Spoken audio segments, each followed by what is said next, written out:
What's up, guys? Eating Dubs Fantasy Sports. I'm Ron, and this video is going to be about Davante Adams. So it's going to be a player profile.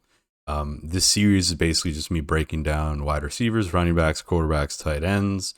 And yeah, in this video, we're going to do Davante Adams, and let's just get right on into it. I usually like to start on the player profiler at playerprofiler.com. It's one of my favorite resources just to kind of break down players and you can also go to their depth charts and their rankings and stuff like that. It's a great site. But in any case, guys, we'll do Davante Adams, and we'll have a quick look at his player profiler. Now, I've said this in some of the past player analysis videos that when guys are 28 and up, it doesn't make too much sense to be looking at these workout metrics because these are like combine metrics, right? So like college target share, college yards per reception, his workout metrics like his 40-yard dash. None of that stuff really matters, but it's interesting to see like where these great receivers stack up from like an athletic point of view. So having like a quick look at Davante Adams, it's like this kind of matches the type of receiver he turned out to be. Not the fastest. He's never been like a kill you with speed type of wide receiver, but he's always been a technician, right? And I think that really you need some good burst. You need some decent agility, and you need a good catch radius to be one of those like route technicians. But in any case, Davante Adams, he's a beast. We don't really need to talk about Davante Adams as a receiver, but I think he's one of these situations where we kind of have to a little bit because he's going to a new team. But quickly, let's just look at some of his past production. Now, he's been with Aaron Rodgers up until this point in his career, and he's been absolutely fantastic. Let's just start it in 2017, where he became like truly one of the lead receivers for the team. He had a number 12 finish in 16, number 8, number 1, number 6, number 1, number 2. He's a stud. He's one of the best route runners. Aaron Rodgers has spoken highly about him any chance he had. And it's a little bit unfortunate that they are actually parting ways because the Aaron Rodgers, Davante Adams connection was one of the best until Cooper Kupp and Stafford came along. So 180 targets, 17 games played. He had a full slate of games, 132 receptions for 1,600 yards and 11 receiving touchdowns. Yeah, so he was killing people from all over the field. He wasn't just like a slot guy. He wasn't just a deep route guy. His route tree was very diverse, and it's exactly what you want, like an alpha type receiver.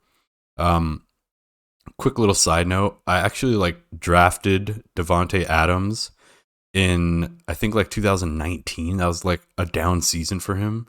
Yeah, he only had 5 touchdowns, 800 receiving yards, and 80 receptions, and yeah, that sucked. Like the one season I drafted him and Rodgers, I like wore my Rodgers jersey. It was brutal. And then the next season, he's like the number 1 wide receiver. But yeah, that's my pain, and I have to deal with that. So let's jump on into the player profile that I created on my little trusty Excel sheet.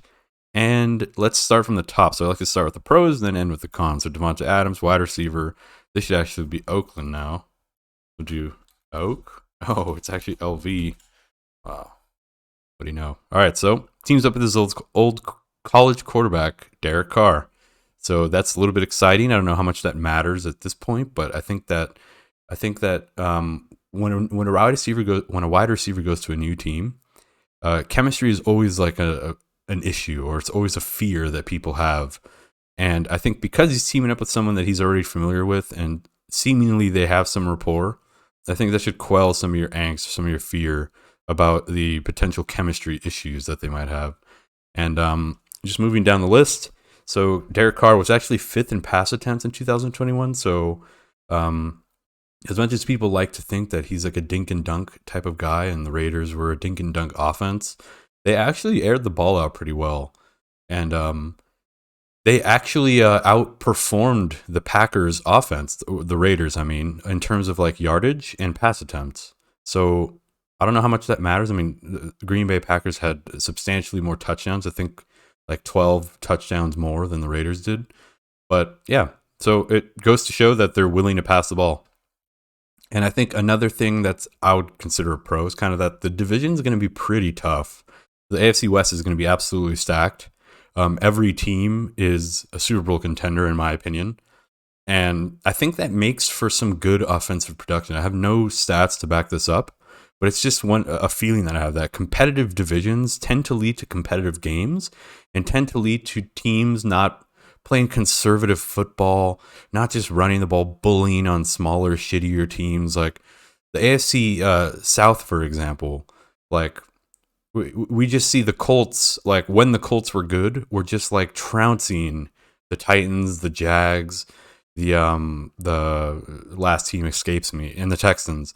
Like they're just trouncing them. And sometimes that's not good. You want competitive games, you want competitive divisions where teams are duking it out until the very end of the season, and every game matters. And yeah, in divisions like that, you tend to see teams rely on their better players. At least that's, again, no stats to back it up. It's just what I want in a wide receiver. The Raiders' offense is also pretty stacked and balanced, and I think balanced and stacked in ways that you actually want in your alpha wide receiver. So when a guy goes to a new team, like let's take Julio Jones, for example, he went to the Titans. They already had an alpha, like a true alpha, in AJ Brown, and Derrick Henry was the focal point of the offense. Now, going to the Raiders, you have Hunter Renfrow, fantastic slot receiver. He's going to be doing these underneath routes. Waller. Now Waller, I will say, he has been their kind of intermediate to even deep threat guy for the Raiders. So if Davante Adams takes that role, what's going to happen to Waller?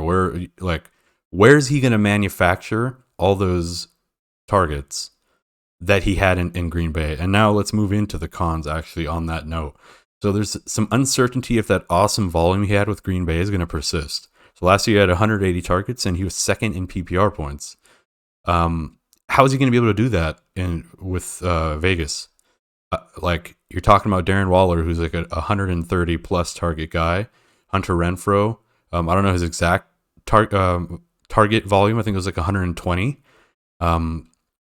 Yeah, where's that going to go? They're saying they want Josh Jacobs to be more involved in the passing game and that they trust his passing ability.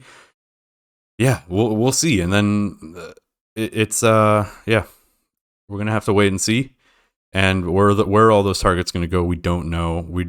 I peg Davante Adams for somewhere between 130 to 140 targets, but we'll see if that materializes. So the Raiders actually threw. I already mentioned this. The Raiders had actually more offense, more passing offense than the Packers. Too many mouths to feed. So the fact that their offense is stacked and balanced, does that mean there's going to be too many mouths to feed? Where is he going to get those targets? Like if he was at 180 last season, how's he going to get 140 or 160? And I think that's about the number. About 140 targets should be where he should be. So he's going to lose 40 targets, lose about 40 receptions. Can he make that up in the touchdown department? I don't think so. I fear he won't be able to, and that's why, Derek Carr's only had one like super popped off wide receiver in his career, and it's been Waller, and I was like three seasons ago. So I think Davante Adams is a pretty safe wide receiver one, but I'd be hesitant. I don't know if he has the wide receiver one potential. I think he could be like a wide receiver one, like maybe number 6, number 7, end of season rankings. But yep, that's my Davante Adams profile. It sucks. He's one of the best wide receivers in the league in terms of, I don't think it's him. It's DeAndre Hopkins in terms of just raw skill. I know everyone loves Chase and everyone loves Justin Jefferson and stuff, but I don't know if those guys are on the same level of an Adams or a Hopkins in terms of their route running ability. They just got that ridiculous speed. But yeah, we're actually going to do a video on Jamar Chase and Justin Jefferson next. So stay tuned, guys. If you like this video, like, subscribe. You can head to my profile, and there's a playlist called Player Profiles if you want to catch these. Anyway, that's it for now, and I'll catch you guys in the next one. Peace.